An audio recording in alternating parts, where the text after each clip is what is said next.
We're going to begin first in London, where members of Parliament are deciding if Rupert Murdoch's son should answer more questions now about cell phone hacking and possible police payoffs at his company's newspapers. CBS News correspondent Elizabeth Palmer has more for us this morning on the growing scandal. Liz, good morning. Good morning, Erica. Well, in the government buildings just behind me, a parliamentary committee is meeting again to decide whether or not to recall James Murdoch after accusations that he didn't tell the truth about what he knew last time he spoke to them 10 days ago. When James Murdoch last answered the committee's questions, he sat next to his father, the media tycoon Rupert. This is the most humble day of my life. They were sorry, they said, but believed that the phone hacking and bribery in their newsroom was the work of just two men employed by the paper who'd already gone to jail. James specifically denied having seen an email that indicated the dirty tricks were in fact much more widespread. Did you see or were you made aware of the full Neville email, the transcript of the hacked voicemail message?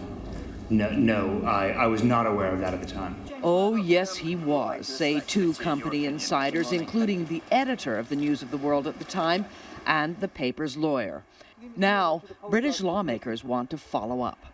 If, therefore, James Murdoch was made aware of this in 2008, it means that the entire evidence given to the initial inquiry was not just misleading, was completely factually inaccurate, and also could mean that a crime was covered up at the company, and that's a very, very serious matter. But across town yesterday in the world of business, James Murdoch got a thumbs up, reconfirmed as chairman of the board of Britain's biggest satellite television network, B-Sky B, after the company controlled by the Murdochs reported record profits. The News of the World newspaper was hastily shut down by the Murdochs earlier this month. But a fresh allegation is making headlines today, that the voicemail of Sarah Payne may have been hacked. She's the mother of a little girl who back in 2000 was killed by a pedophile.